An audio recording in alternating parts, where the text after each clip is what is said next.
and perform for me.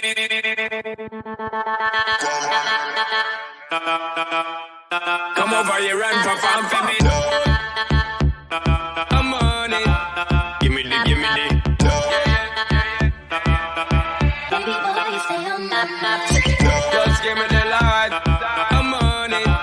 Give me the, give me the. You know, realize I am the DJ, so me take up the mic and then say, just give me the light and pass the joe. Make you feel like you're in control. Yeah, let me know my sides and I got to know which one is gonna catch my flow, cause I'm in the vibes and I got my dough. Make you feel like I'm in and go. Yeah, I'm looking hype and I got. Hey everybody, welcome to another episode of Barrera's Bucket. My name is Mike Barrera and I will be your host tonight. If you've been following me so far, you've seen the first two groupings of conference previews. We've also talked about Cleveland State, the Horizon League, Villanova, and the Big East, more specifically with a couple great guests, Adam MAAC and John Ucla from AAT Sports Network. Tonight, we were supposed to have Paul on to discuss UConn, but because of other obligations, we're going to have to just go without him. But I still wanted to talk about UConn just a bit to kind of give you a taste of what you should expect from a very competitive Big East squad.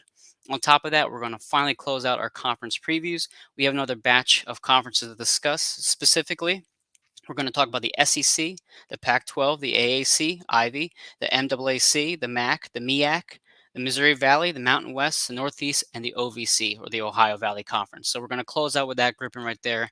And I'm excited to just finally turn the page on the previews and get right to the season. I'm recording now on October 14th, so we have less than about 26 days to go before the first tip-off on November 9th. So it's really coming in fast, and I can't wait to finally see the spreads and everything the season will have to offer for the next, I guess it was 5 months until March Madness. So I'm very excited. So without further ado, let me get right into our breakdown of UConn. As I mentioned, I wanted to just discuss this team more in depth. If you heard us talk last week with John Ucla, we did touch about how they will be one of the more competitive teams in the Big East. Villanova, I think, by far is being favored as the likely winner of this conference, but UConn still has a lot to offer, and I think people should really pay attention to them, even if Bouknight's no longer on their roster. So let's start with James Bouknight. He was drafted by the Charlotte Hornets this past year, so UConn loses someone who was really just a walking bucket when they needed to. When he was healthy, that is, he was able to be their highest scoring player whenever he really wanted to. So that's going to be the big question mark entering the season. How will they replace Bouknight's scoring? Well, to start, you have someone like RJ Cole. He had 12.2 points per game last season, so he's going to really have to take that next step in taking over that leadership role when it comes to scoring. At the same time, you have other great players on this team that can really contribute, and Hurley has mentioned now already in the preseason how he's looking to go maybe more on the interior when it comes to scoring, along with by committee as well. And when I say interior, he's focusing on Sanogo, the big man inside. Him and Whaley are going to be a really formidable duo in the front court, and a Cook, if he's healthy as well, should be a good bench player for them. So in terms of what they offer, what you should expect from UConn, a good rebounding team, a very stout defensive team as well. Yes, again, like I said, the score might be an issue, but when you are as good of an offensive rebounding team as these collection of players will be, then it does kind of make up for maybe a bad jump shot or a few missed deep three-pointers. So hopefully they can kind of crash the board as much as possible. But on the defensive side, they were excellent in terms of block rate. From a stat that I pulled over here, UConn ranked 10th nationally in block rate as a team. So even if they're not outscoring you, they're going to make it very difficult for you to score both on the perimeter or inside, specifically with those two big bodies. In terms of what they then bring to the next group of players who will join their roster, they have the 14th ranked recruiting class in the country and the second recruiting class in the Big East. Specifically, you add in Hawkins, Johnson, and Diggins, all very, very highly touted prospects coming in to a Hurley system. So along with those newcomers, you have Isaiah Whaley, the Big East co-defensive player of the year. You bring back Tyler Poley as well. As I mentioned already, Sanogo. You have a bit of a deeper bench, and RJ Cole ready to take the next step. I think the UConn Huskies will absolutely be a top 3 team in the Big East. I personally like St. John's a lot, so I don't know if maybe St. John's could take that spot in the second place, but I think when all is said and done, towards the end of the regular season, it's going to be Villanova, St. John's, UConn, in some form of order. So again, I don't want to touch too much upon this team today, just to kind of give you a brief look into what you should expect from them entering the regular season, which I said starts in a couple of days, really. So next, we're going to go into our more detailed conference previews. The first one on our list is the SEC. When you think of the SEC, the first team you think about is Kentucky. Now, last year, as we saw with a lot of blue blood programs, is that they struggled to just make the tournament or have a competitive season. We saw with Duke, UNC a bit, Kansas. I know they made the tournament, but they weren't the same Kansas vibe to them as we've seen previously. Kentucky was right there with them in that collection, but Calipari comes back and he retools his roster and he's ready to rock and roll. Specifically, they bring in Grady, Wheeler, and Frederick, who are just great additions to that squad. And you have a bit more maturity now on this roster overall. Last year they struggled with forcing turnovers and grabbing the boards, but with this new retooled roster, you have Oscar Tshiebwe from West Virginia, who's a transfer that we saw last year leave West Virginia. You expect them to be competitive again. I know a lot of people are having them ranked probably top 10 in the beginning of the season, or maybe not top 10, at least top 15, 20 team to begin the season. So Kentucky, as expected, will be good this year, and they have a great recruiting class as well coming up in the following season. So expect big things from Calipari moving forward. Next up is Bama under Nate Oates. Alabama really took the nation by storm last year, and I think everybody had them making a deep run into the NCAA tournament. It was unfortunate that they weren't able to do so, but Alabama is very high-powered offense. They will shoot a lot of threes. They will drive to the bucket as much as possible. They won't take a lot of two-pointers. That is one thing they kind of stay away from overall, but they're a tough perimeter defensive squad. Like I said, they're going to shoot a lot of threes. And in terms of a gambling standpoint as well, you have in conference play against the spread, they were 14-7 last season. Regular season play, they were 15-11-1, and at home they were 9-4. So if you're looking for the gambling side of things, they were a great team to bet on, and I expect to be betting on them as well today, or this season rather. Now, I know one of the injury note to pay attention, Nimari Burnett hurt his knee over the offseason. I think it only happened a couple weeks ago. I remember it dropped the same time Flanagan got hurt with Auburn. So I don't have the exact timetable in front of me for when he comes back, but a significant injury from Alabama, of course, losing one of their players. Next up, we're going to talk briefly about Tennessee. Tennessee is one team that had a bit up and down year last year. I know they lost to Oregon State in the NCAA tournament last season, and Oregon State, of course, went on to have their miraculous run. So I guess you can't blame Tennessee too much, but they have Chandler coming in. He's a 5-star recruit that people are going to be watching pretty closely. And then Fulkerson is another player to watch out there. But they lose two NBA caliber players, one of them being Springer, who went to the 76ers, my hometown, or I guess my local team, the Philadelphia 76ers. So one of the biggest concerns you have anytime you lose an NBA caliber quality in terms of players is how do you replace that? So Tennessee will be a team that I've kind of been skeptical about so far, as I was last year. In terms of betting, I'm probably not going to bet them because I feel so on the fence about them. But again, Tennessee's usually a top 5, top 6 SEC team, as we've seen the last couple of years. Next up is Auburn. Bruce Pearl has done a great job retooling this roster. I know as of maybe a couple months ago, John Rothstein, a great college basketball follow online, and a great tweeter overall as well. He had put them as one of his top SEC squads. So absolutely pay attention to Auburn. I know they bring in Walker Kessler from UNC, so that's a big get for Bruce Pearl. And on the flip side of things, they lose Flanagan, who hurts his Achilles. He's out for 12 to 14 weeks, which is really unfortunate. But you bring in Green Jr. from Eastern Kentucky, Jasper from Charleston as well. So you have a couple transfers that will be, looking to make a difference as soon as possible. And, Flanagan was their second highest scorer, so you really need to be scoring by committee then if you're going to lose that type of quality from his absence. So we'll see. They have Cambridge Williams as well as good returning players. So Auburn should be a fun team to watch, even without Sharif Cooper, another NBA talent that we've seen from the SEC. Next up, people are getting very hyped about Musclemen's Arkansas Razorbacks. I know last season I myself had them go into the Elite Eight in my bracket pool, so I was glad that they live up to that expectation.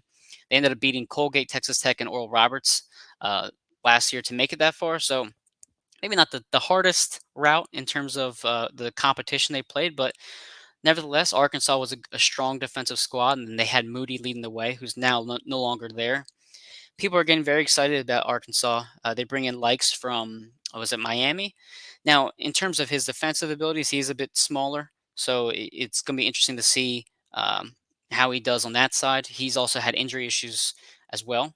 But the transfers did well for Musselman. He brought a handful in there. He brought in Stanley Umude from South Dakota, Odacy Tony from Pittsburgh, Trey Wade, Wichita State, Keante Johnson from Little Rock, Chance Moore is another newcomer, and then Jackson Robinson from Texas A&M. So a lot of big transfers coming in for them. And I believe I just saw today, like I said, October 14th, he just has a new recruit committed for next season as well. So Musselman's really doing a great job in Arkansas. And will they be able to be the same Elite Eight team as before? I don't know. But regardless, top 5 SEC team, in my opinion, as well. Next, one of the more frustrating teams to watch at times is LSU. They lose Cam Thomas, Wofford, and Smart, but Cam Thomas in particular was just one of the best scorers in college basketball, and he got drafted by the Nets, I believe it was, and I'm sure his scoring ability is going to transition well into the NBA. He's just one of those players who just has a knack for finding a 2-point or 3-point play anytime he wants. But you bring in Pinson from Mizzou. In terms of what to expect from LSU, they're going to be a high-scoring team. They're probably not going to play a whole lot of defense, as we saw last season. Even if you try to replace some of that missing talent, um, you don't really know how far they're going to go if they don't choose to play any stout defense. So again, LSU, maybe if you're looking for the over on them, LSU might be a team to pick for the over, considering how much they score and give up as well.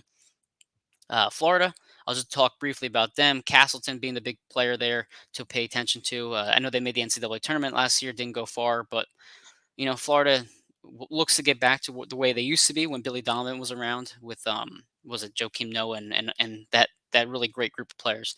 So they bring in a sharpshooter from Penn State, Jones, and one of the unfortunate news to hear about Florida was Keante Johnson. If you guys remember at the beginning of last year, Keante collapsed on the floor. I think it was during a preseason game or early season game. They said it was some sort of medical condition, and from what the looks of it is, he's not going to be able to come back to competitive play within the immediate future. So, wishing him the best. It's unfortunate for their team, and hoping that he can eventually find the court again. Now, in terms of a sleeper, and then I'll close out the SEC. A sleeper that everybody's looking at is Mississippi State. Garrison Brooks from UNC is a nice transfer to watch. He also brought in DJ Jeffries from Memphis, Shaquille Moore from NC State, and Rocket Watts from Michigan State. And then on top of that, you have Iverson Molinar, who's a big playmaker for that team. So you have a lot of options in terms of in terms of who you brought in and who you can compare with Iverson as well. So do I think they're going to win the conference? No, not competing against Alabama, Auburn, Kentucky. But if you're looking to get a multi-bid number into the NCAA tournament, if Mississippi State can play well with those transfers and take that next step from what we saw last season, yeah, maybe they can make an NCAA tournament run, or at least a higher seed, 7th to 8th, 9th seed in the NCAA tournament. And to close out real quick for the SEC, Ole Miss, Texas A&M, South Carolina, Mizzou, and Vandy and Georgia on the lower tiers, especially Georgia being probably closer to the bottom of that collection of teams. But Vanderbilt, Scottie Pippen is, of course, a player to watch there, and hopefully Vanderbilt can slowly begin to creep up the SEC table under Stackhouse. But again, I think Kentucky takes it this year, although Bama should be knocking on the door very closely behind them.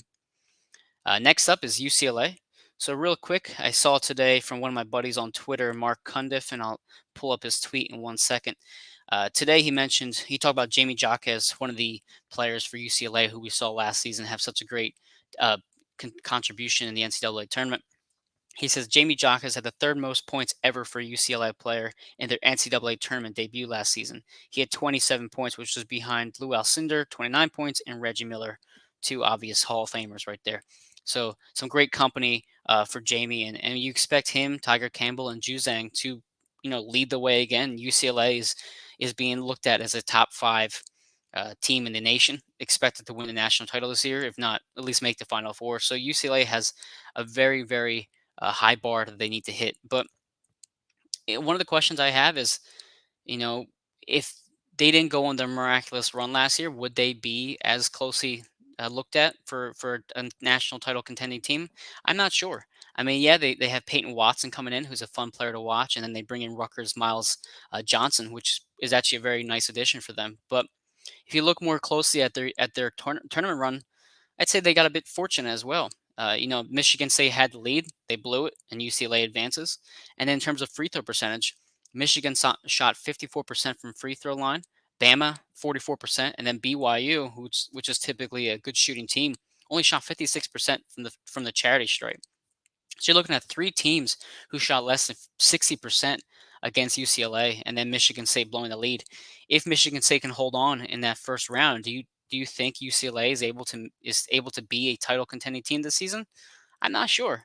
Regardless, though, I'm not going to take anything away from them. They made the Final Four and they did what they had to do, and they bring back a great collection of players. So I expect UCLA to be at least a top two Pac-12 team. Next up is Oregon. Altman's done a great job, retooling this roster. Again, you lose Duarte and Omarui, who are two very good scorers for you. But you bring in size. You now have four players at 6'11", which is great. And you have Gure from Syracuse, who brings in some deep shooting as well. And then Will Richardson is a fourth-year guard for them.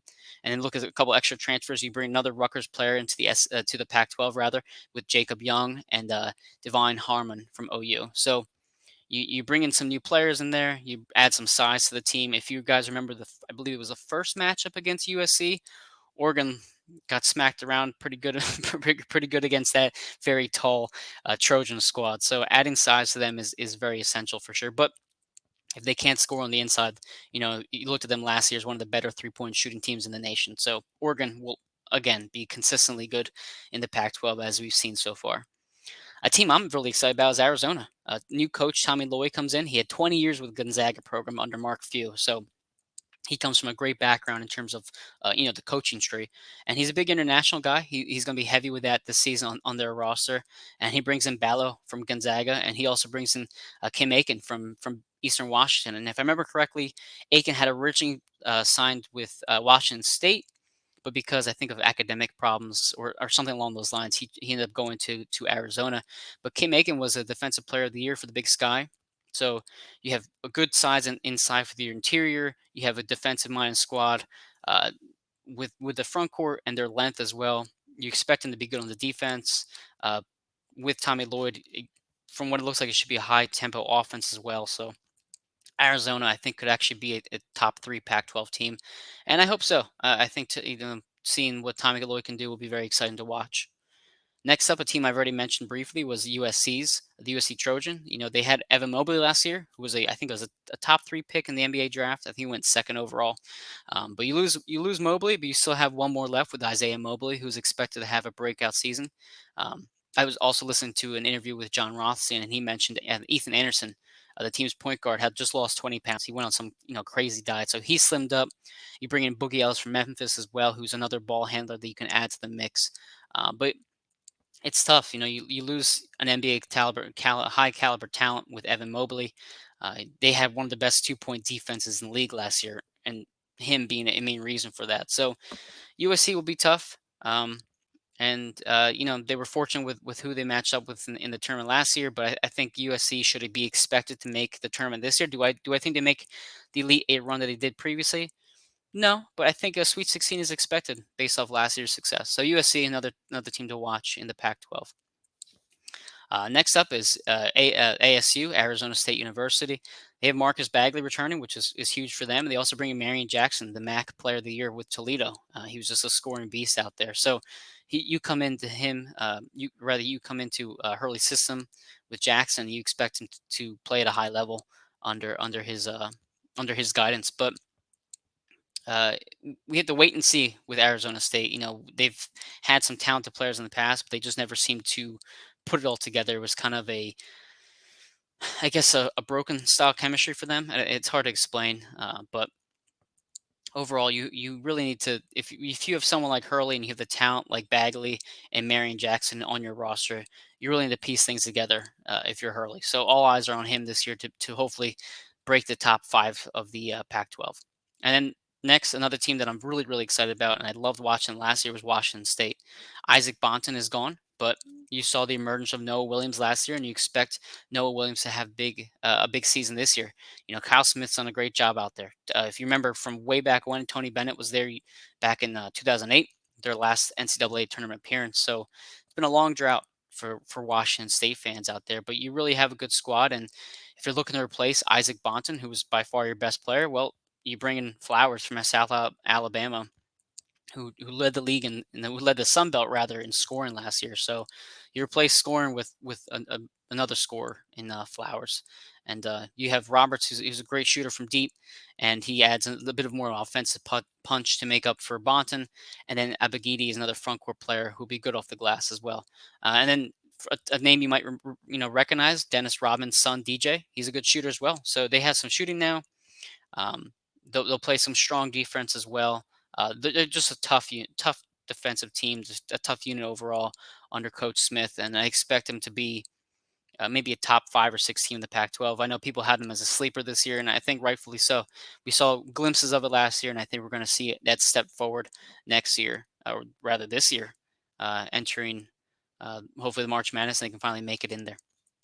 One of the teams I loved last year as well was Colorado. You had Wright, who was an outstanding player last year, and you had Beatty as well. He returns Beatty, and so does Walker, and you'll expect them to fill the shoes of Wright. Is that doable for them? Not sure. Walker is a great three and drive type of player. He also shot 52% from three, which is, of course, expected to dip a little bit, but if he can shoot over 40% from three, if you have Beatty controlling for the paint as well, you have a great 1-2 punch down there in Colorado. So they're a great free throw shooting team. They just a very tough defensive unit overall. Similar to Washington State, they're just a gritty bunch that's going to play tough. So Colorado will be another team that I keep an eye on. Other towards the bottom of the Pac-12, you have Stanford, Utah, Washington, and Cal teams that'll be on the bottom tier. Stanford really needs to kind of get their stuff together soon for Coach Hayes, or Haas, I suppose you would pronounce it. They lose Oscar da Silva. So you have to see how they can bounce back from that. They have a talented squad, some young ball handlers on that team, but their defense is going to have to carry them this year. So Stanford has a tall order in front of them, considering the talent level that you see in the Pac-12, and then Oregon State as well. Another gritty bunch that we saw make a great run through the March Madness tournament last year. They lose Ethan Thompson, who of course is a huge piece for them. But you still have the great front court size, and again another great defensive unit. So you're looking at Stanford, Oregon State, Washington State, some strong defenses, Colorado that will make it hell for the top teams in this league for sure. But overall, I think you have to go with UCLA as the favorite to win this conference. Although I'd love to see Arizona, Oregon win it. I think UCLA has it there, and good for them, rightfully so. They deserve to be talked about in that upper echelon of the Pac-12. Next up, we have the AAC. So Houston, they lose Grimes and who else? Grimes and Dro. Excuse me. They lose Grimes and Dro, who were two of their best players last year, and they get a bit younger now. I actually heard an interview with Kelvin Sampson over the summer, and I wouldn't say he was hesitant, but he certainly sounded a bit reserved with his younger squad about putting them together and making everything mesh. But when you have question marks like that, you look at the track record, and Sampson has a good track record at Houston. They're going to rebound well. They're going to play you tough every single year, and especially on the defensive side, they're going to be a strong team. So, despite what you see from Wichita State and Memphis, Houston should be a top 3 team in the AAC. You could argue that their run to the NCAA tournament last year was a bit soft, considering the rank of the teams they played last year, but you have to trust Sampson. You trust that he's going to get together. Same thing with Jay Wright, Tony Bennett, all these great coaches who, no matter who they have come into their doors, they're able to put a very good product on the court. So, again, Houston probably top 2 team in the AAC. Next up is Memphis. All eyes on Memphis this year, both from the national title to the AAC title. So they ended the year pretty strong. Penny Hardaway got his guys together and was able to make a good run. They ended up winning the NIT. And now you have 2 awesome players coming in with Dern and Imani Bates, who will have all eyes on them. I expect them to have the ball a lot. You're going to have a tough defensive interior, and you're going to have the size as well to contest on the outside. So trying to score on Memphis is going to be very difficult. But It's going to come down to whether DeAndre Williams, Duren, Bates can all play together and, mesh well. And if Penny Hardaway can carry the momentum he had from the end of last year into the 2021-2022 season. Fortunately, he brings some help in terms of the coaching staff. He has Larry Brown and Rasheed Wallace on his staff now to help him, I suppose, lead the way. They obviously have NBA, experience. Larry Brown, a former Sixer coach, I believe he's an SMU coach as well. So that will hopefully bring some guidance there and help fix the offensive issues that we saw last year. But in Memphis, I have a future pick on them. It's worth it for sure, considering the talent they have. And next up is Wichita State. Wichita State was a fun team last year. And ETN is the big name there as well. Isaac Brown's done a great job of bringing this team towards the top of the upper echelon of the AAC. They also have Qua Grant, who was a D2 All-American on there, and Udizi, a good post-up player. So if ETN can continue to shoot great from deep, if he can continue to be that high score that Wichita State needs, anything's possible. And then again, like I said, the 1-2 punch of Udizi on the inside and ATN on the outside really makes this team exciting. They have a strong defensive unit and rebound, and I'm sure will also be something that they try to focus on compared to especially when you go up against a team like Houston every single year. Next up is Cincinnati. They had a pretty chaotic ending. Brandon got fired last season and for basically endangering these students that he had under his dictator style regime, you can call it. But they bring in Wes Miller, a very highly respected coach from UNC Greensboro. He comes in, he brings back the Bearcats that were leaving with Mason Madsen and Mike Saunders. So he brings back a couple players, and he also adds a few transfers along the way. Otto is a good blocking rim protector down there. Miller, a good player or rather, Coach Miller is known for his defense. So having that blocking rim protector is crucial for them.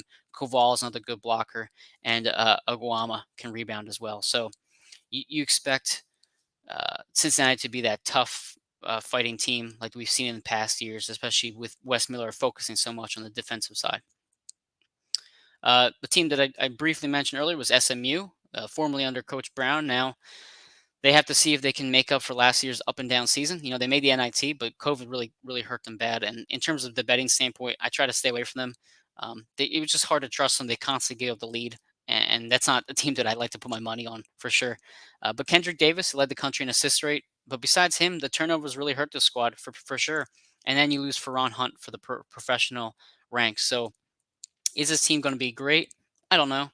Are they going to be serviceable? I think they can be a top 5 team in the AAC, maybe top 4, depending on what we see from Cincinnati. But SMU, a team to watch, probably not bet on, but definitely keep an eye on in terms of the AAC play. Next up is a fun team that people are calling a sleeper in this league, the UCF. I think it's the Knights, right? Yeah, UCF. They bring back basically their entire squad, and they add in a couple transfers along the way. So you have a balanced attack now, both on the offensive, defensive side. You have good scoring options. You have Darius Perry, who's a good point guard for them. And last year, towards the end of the season, just like you saw with Memphis, they kind of came together. They won 7 of the last 10 games. So you have a good roster. You have a couple scorers. Mahan's a good scorer to pay attention to. Freeman, a good JUCO player that they have there. And then Reynolds down low as well. So you have a balanced team, and hopefully they can make the tournament this year as a dark horse candidate. Maybe if everything lines up, they're the 3rd best team in the AAC. I don't know about that with Wichita State, Memphis, and Houston, but maybe if they can make it all mesh together, at least top 3, top 4 team in this conference. And then lastly, we have Temple, Tulsa, Tulane, USF, and Eastern Carolina on the bottom half. Those teams have a lot of question marks on them. Temple, local team for me. Aaron McKee's squad got hit pretty hard with COVID. You hope that Dunn, Battle, and Williams being back there can help them. And they have to rely on Jaleel White to be that 4th piece in that puzzle for them to really put it all together. Knowing Aaron McKee, this team is going to be pretty good as a defensive unit. They're going to be good in the paint. But it's going to come down to whether they can play consistently.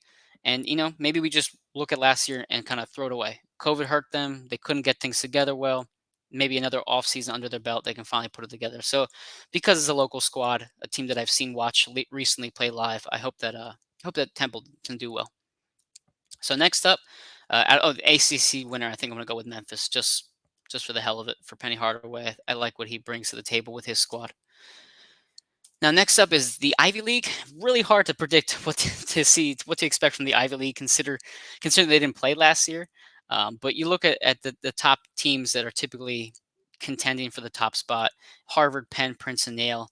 Noah Kirkwood being a top player from Harvard. Yale under James Jones is just always going to be good. As we've seen the last couple of years. So I don't have a lot to say about Yale so far because you don't know what's changed over the last season. How have the players matured? How has the coach been able to kind of keep the team intact? How have they developed over the offseason, et cetera? It's hard to predict. Maybe because of the coach, James Jones, I'm going to go with Yale. But for the betting standpoint, I'd probably wait a little bit before you bet on an Ivy League team. Um, Everything you see now is very much on paper. You don't really have a sample size from last year to kind of give yourself a good prediction. So I would say wait on that for the Ivy League, but I'll go with Yale. I know Penn, a local team. Hopefully they can kind of pull it off, and Princeton as well, not too far from me. So next we're going to talk about Iona from the MAAC, or the MAAC, I guess you want to call it, compared to the regular MAAC. So Iona under Rick Pitino is just this is their conference. They should win the conference. And from a gambling standpoint, they were 75% against the spread in conference games at 9-3-1, and non-con they were 3-2 at 60%. And this year they have another a tough non-con schedule. They'll have to prove themselves. They have Harvard, Liberty, Bama, Yale, Delaware, and Seton Hall, all teams that can push for the NCAA tournament. So if they can pull off a win, at least a handful of those, Iona only boosts their resume. But in terms of the transfers, you bring in Jolly from SMU. You bring in Joyner from Tulsa. So they have a good scoring backcourt, and you have Nelly Joseph as well, and Dylan Van Eyck, who's in the front court players. Joseph being your lone returning double-digit scorer. So you have some transfers, some down transfers. You have a couple good players coming back. The whole league last year was hit hard by COVID. So it's one of those things where, again, you have to kind of throw it out the window, restart, and see what you can do. But with Patino's trapping defense, with Patino's experience, you know that Iona will be the team to watch here. So I expect them to do big things. I would be very surprised if they don't make the NCAA tournament this year. But other teams to look for in this conference: Rider, Siena, Monmouth. They might be the second tier, but again, this is Iona's league to lose. Next, we have the MAAC. Very exciting couple groups, couple teams here. We have Ohio, Buffalo, and Toledo as my top three teams so far. Ohio, you lose Preston, but you still return a good amount of your players. You return 4 of their 5 highest scoring players from last year. You also bring back Jason Carter. Now, he was with Xavier last season, but he was with Ohio previously. So he's a bit of a unique style transfer in the regard that he doesn't have to get, assimilated to this new way of doing things. He's already experienced it. He's back, and he adds a nice piece of their puzzle. But again, you return 4 of their 5 highest scoring players, and then you have Mark Sears as the player to watch. He's going to be taking over that point guard role for Preston when he's gone. So all eyes on Mark Sears and that collection right there. I'd say Ohio will most definitely be in the conversation for a top 2 team in the MAAC. I know they're playing Cleveland State, who's a tough Horizon opponent, and I talked to Adam Mack about it as well. So pay attention to Ohio for sure. Next is Buffalo. You lose Graves, who averaged 14 points per game, but you still return a lot of your roster, including Williams. Williams should be a good player for them. Mbala was the MAAC Defensive Player of the Year. And in the NIT, they made the NIT last year, and they were 16-9 overall. So you have a couple nice transfers, a couple freshmen to keep an eye on. You bring back most of your roster overall. So Buffalo, I think, is my pick for the MAAC this year. I really like what they bring to the table. I know Ohio is going to be great, but I just want to see Buffalo do it this season. And next up, Toledo. I mentioned them briefly with Marion Jackson leaving for Arizona State, but you're still going to be one of the better teams in the MAAC. If you were betting on them last year against the spread, they were 20-10, 14-7 in conference play, and then they ended up going to the NIT as well. So you bring back 3 of their top 5 scorers. Losing Jackson, of course, is tough, but you bring in Dennis from Boise State, and then you had AJ Adu as a freshman of the year for the MAAC. So you have some youth to pay attention to. You have some new players coming in, and you have a team that even without Jackson should be pretty competitive. I said top 3 of their top 5 scorers coming back means a lot for their roster. So do I think they're going to win the MAAC? No, I think it's going to come down to Ohio and Buffalo, but still probably the 3rd team in this conference. And if this conference does end up getting 2 bids, that would be awesome. So maybe they can fight for that 2nd spot. And then after that, Bowling Green, Kent State, probably the fourth or fifth team to contend here. I won't talk about them much, but I'll skip to the next conference. As I said, Ohio and Buffalo, the teams who watch in the MAAC. For the MEAC, not a conference I'm too experienced on. I know Norfolk State won the conference last year and they entered the tournament. They beat Appalachian State in the first four of the tournament as well, but then they ended up getting pretty smacked around by Gonzaga after that. Morgan State was 14-8 overall last year, and then North Carolina A&T State was 7-1 in conference play. When it comes to Norfolk, they lose six players, but they bring in transfers from Little Rock, Ryder, and Siena. So they have retooled a bit, but do I think that Norfolk will make it back to NCAA tournament with losing six players? I'm not sure. Against the spread, they were okay, 9-5 overall. Morgan State, in terms of the betting standpoint, was 4-0 in their non-con against the spread, and then but only 7-7 in conference play. North Carolina Central, 4-4 in conference play against the spread, but then 4-6 non-con against the spread. So this may not be a league you want to bet heavily on, considering those numbers and considering the question marks there. So MEAC, wait and see on who will win this one. Next is the Missouri Valley Conference, the MVC, which I loved last season. Drake, personally, I think will be the best team in this conference. I know, but it's a tough top four squads that we have to pay attention to. So Drake, you return back literally everybody except for Yusefu, Hemphill, and Penn. Though it was really unfortunate what we saw last year from Drake. They lose those two players for short stints due to injury. And that affected them big time, especially when you had a powerhouse like Loyola Chicago out there who, was able to beat Illinois in the NCAA tournament. But from a gambling standpoint, my goodness, they were good. 11-2 as a home team, 20-5 in the regular season, and then 7-2 in non-conference games against the spread. So whatever DeVries is doing out there, he's doing a great job leading this team. And you bring back Penn and Hemphill. And even with that kind of shaky end of the year, you still made the NCAA tournament. So with all that coming back, and with the loss of Porter Moser and Krutwig for Loyola Chicago, I think this team will absolutely be ready to take the MVC conference this year. So pay attention to Drake. I think one of their early matchups for the non-con is Richmond, which is a highly touted A10 team. So if they can get that kind of ball rolling in non-conference play, get that betting streak back in, I think that they're going to do great things in the MVC. Next, as I mentioned, Loyola Chicago. You lose the awesome player that was Krutwig down low, and you lose Porter Moser. He goes to Oklahoma to coach there. You bring in Drew Valentine, who's their new coach. He's been there for a few years already. He is young, though. He's only 30, so you have to see how he does, a young coach does with these players. Can he kind of bring back the magic from Sister Jean and company with Loyola Chicago? But when you want to look at their schedule a bit closer, I thought they got lucky last year. So first, they beat Missouri State, which is another team that was highly regarded in the MVC. Obviously not in the top tier of Drake and Loyola Chicago, but still, they were a competitive team last year. But when you did play Missouri State last season, they had just come off the back-to-backs with Drake.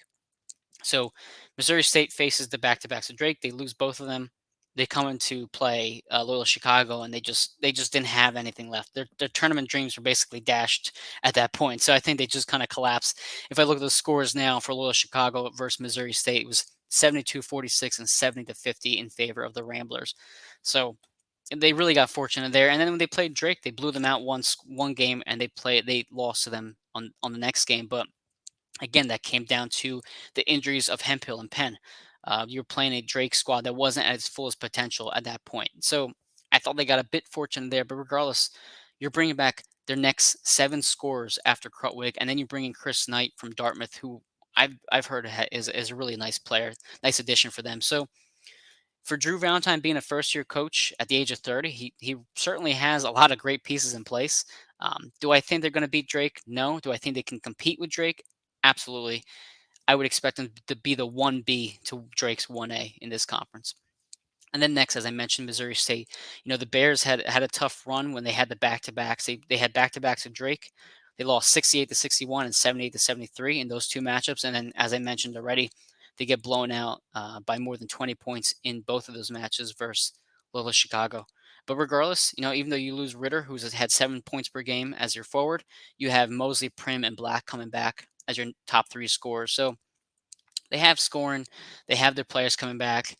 You can kind of just rebuild and take what you had, the success you had last year, and build off it. Do I think they're going to be top 2 team in the league? No, I still think the Ramblers and Drake will hold that, but Missouri State maybe a 3-bid league this year if they play well enough. Who knows? Missouri State for sure could make that could make that conversation. And then Northern Iowa, you have to look at Northern Iowa's, but great player AJ Green. It comes down to him being healthy. He's had, I think, 2 hip surgeries already. For someone that young is pretty unfortunate, but if AJ Green can be healthy and you bring back a massive part of this roster around him. So 2 years ago, he was the Missouri Valley Conference Player of the Year. So you have his caliber of player surrounded by the experience and depth around him. There's absolutely no reason why Northern Iowa can't be in that conversation for a 3-bid MVC, push come March and April. But teams that I don't think will break the top 4. And when you look at that top 4, I still think Drake, this is the year to make it, maybe a run through the NCAA tournament. Who knows if they can have that core play as highly as I expect them to play. Next, another conference I really like was the Mountain West. Specifically last year, one of my favorite teams was Utah State. It's unfortunate for them; they lose Craig Smith to Utah, but you bring in Ryan Odom from UMBC, of course, the UMBC team who upset Virginia a couple years back as they were the 1 seed. But the biggest loss for them is they lose Keita. If you did not watch Keita last season as an interior presence, he was just phenomenal, and Craig Smith really benefited from him being in the paint. It's unfortunate to lose him and Ryan Odom. I think he did bring a couple of UMBC players in with him, but it's a new coach, new system, new transition for this collection of players. I know Bean is a great player out there, but we'll have to wait and see what Utah State has to offer because the Mountain West as a whole is very tough this year. Last year, it really was the haves and the have-nots, the tops and the bottoms of this conference. The top 4 teams obliterated the bottom half of the league, but this year it's a bit more competitive. San Diego State, of course, being the top team that we've seen so far in the Mountain West. You lose a few key players with Mitchell Gomez and Shackle, I believe is how you pronounce his name, but Matt Bradley coming from Cal, I think, is a great addition for them. A down transfer like that coming in, he's a good scoring senior. He brings that veteran presence to them. You also bring in Chad Baker from Duquesne and Ladie as a solid player from TCU. So you have a couple transfers that can really make an impact. And San Diego State, of course, you expect them to be a very strong defensive unit. Even if their non-con isn't phenomenal, their conference play will likely get into the tournament this year, and I expect them to be a top 30, top 40 team as we've seen so far from their coach. Next up is a team that a lot of people are picking, Colorado State. Roddy being the player there that has all eyes on him. Coach Medved has done a great job building this team. I think last year I actually bet on Utah State against them and lost, but and I saw last season, wow, this team could really be good next year, and here they are in the conversation. Stevens and Moore in the backcourt. They have Moore's down low, a 6'10 big man who's 240 pounds. So you have size. You have that playmaker with Roddy who can just do a bunch of stuff. You have Stevens and Moore in the backcourt, and then you have a team that was one of the higher offensive teams in the conference last year. Excuse me. So they can make their free throws. They're becoming a more veteran squad with juniors and seniors. I think Colorado State can absolutely be a team to pay attention to in the Mountain West. And I know a couple teams or a couple outlets rather have had them as a top 25 team. So Colorado State, pay attention to them. And the team people are falling in love with is Nevada. From a gambling standpoint, they were 15-4 in conference play against the spread. And you, of course, now have the focus on the backcourt of Sherfield and Cambridge, all conference players, with Sherfield likely to get national attention as well. But you have front court depth, you have a great backcourt, and last year they played spoiler. They took Boise State and Colorado State out of the picture last year for the NCAA tournament. And they were kind of on the bubble, those two teams, and Nevada said, no, you're going to stick around with us and miss the tournament. So they're hyping them a lot. They didn't have a phenomenal year last year overall, but with that late run, with that backcourt, I think people are really oohing and eyeing about what their potential can be. So Nevada, both a gambling standpoint and a competitive standpoint, pay attention to them. And then next, Boise State, which is one of the more consistent squads in the NWC. They lost the last 4 games last year, which ended up pushing them out of the bubble. As I mentioned, Nevada kind of took care of business with them there. But Boise State, you kind of know we're going to get a competitive squad, likely top 4 team in the MWC, and that's about it. In terms of coaching changes as well, some more coaching changes with this conference. You have Rick Pitino's son at New Mexico. You saw him at Minnesota. If I remember correctly, he brought in Mashburn from Minnesota to play for him. So I'm not a big Patino fan. We'll see what he does in New Mexico, and then you have Lon Kruger's son playing Lon Kruger's son Kevin rather playing coaching for UNLV. Now he is a first time coach, so don't get too excited just from the name alone. But he does have his father Lon as I guess an advisor for him, so maybe that gives him the extra guidance he needs for those transfers that are coming in. UNLV, New Mexico teams to watch for maybe the fifth, sixth team in this conference. And then you have Fresno State, San Jose State, Arizona, or not Arizona, I'm sorry, Air Force, closer to the bottom of the table here. But Colorado State, I'm going to take Colorado State this year to win the conference. I think that they can beat San Diego State and Nevada in that kind of three-way tie for the top spot. And then two more conferences to go, and then I'll be done with it.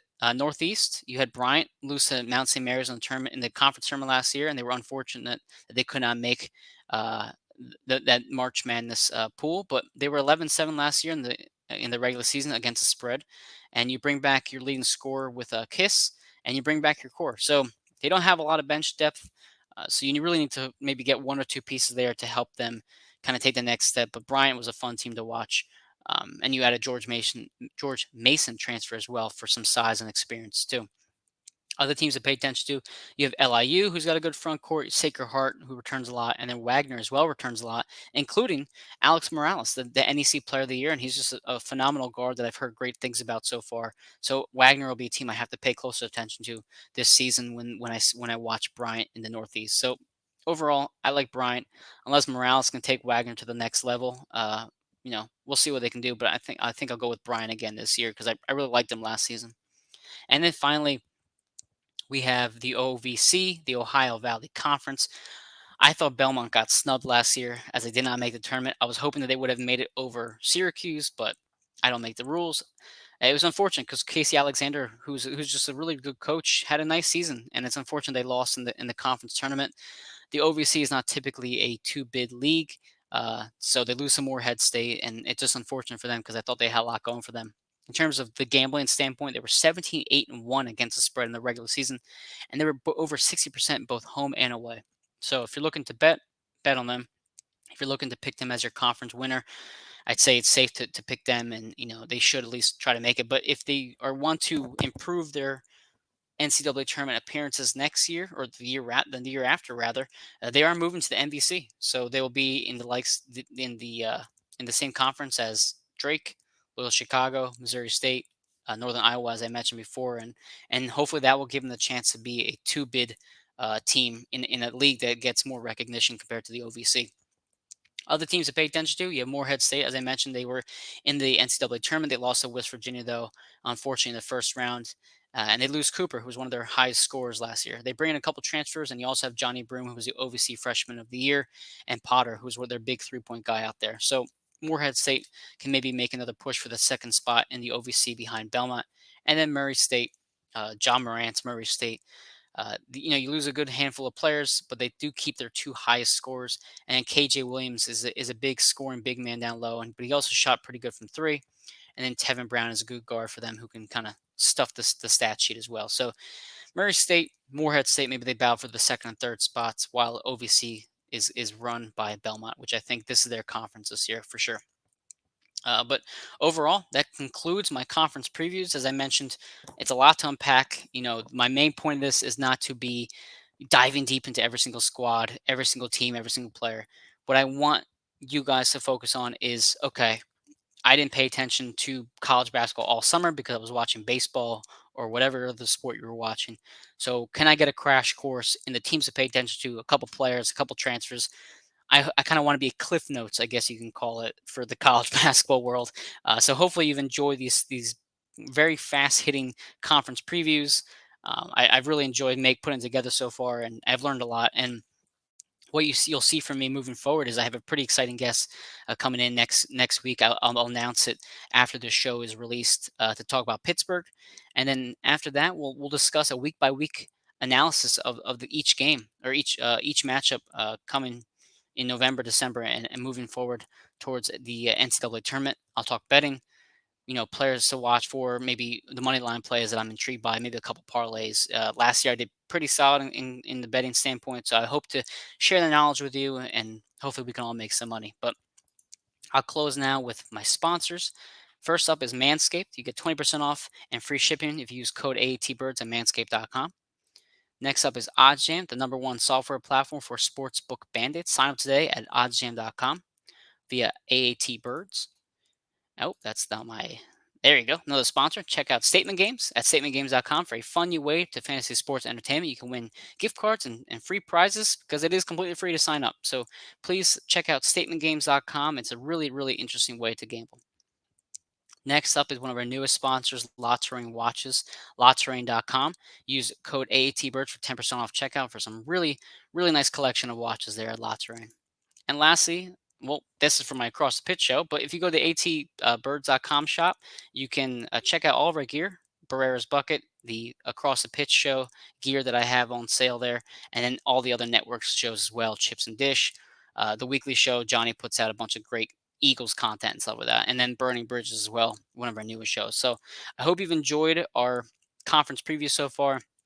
As I mentioned, next week we have a very exciting special guest that I'll announce later on this weekend to discuss Pittsburgh and what we should expect from them moving forward entering the 2021 season. So thanks, everybody. Have a great night.